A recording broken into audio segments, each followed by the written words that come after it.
Hi guys, for today's video, nagluto po ako ng kalderetang manok. Ito po ang mga kailangan: manok, carrots, patatas, bell pepper, sibuyas, bawang,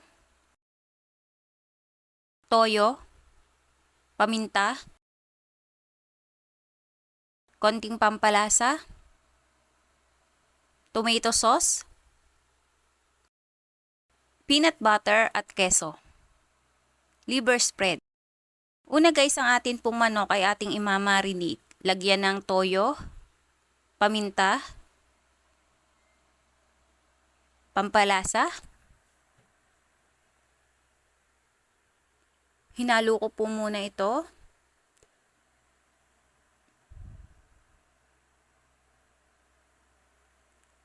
Guys, lagyan natin ng bawang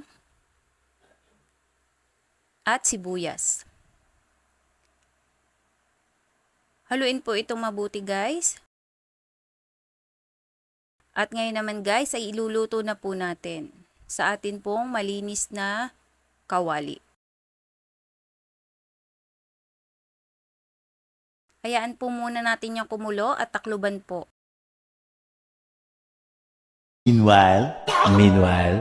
Ngayon guys, pag medyo malambot na po ang manok, ilagay na po natin ang patatas at carrots. Lagay na rin po ang bell pepper. Haluin po natin yan guys.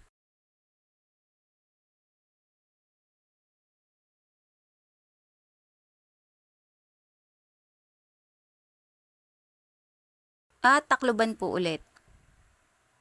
Ngayon guys ay lagyan naman po natin ng tomato sauce. Haluin po muna natin yan. Lagay na po natin yung ating keso.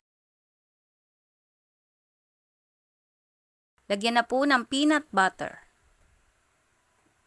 Haluin pong mabuti hanggang matunaw po ang peanut butter. Lagay na rin po ang liver spread. Haluin po uli yung maigi para po matunaw naman yung liver spread. 15 minutes later. At eto guys, ang aking kalderetang manok.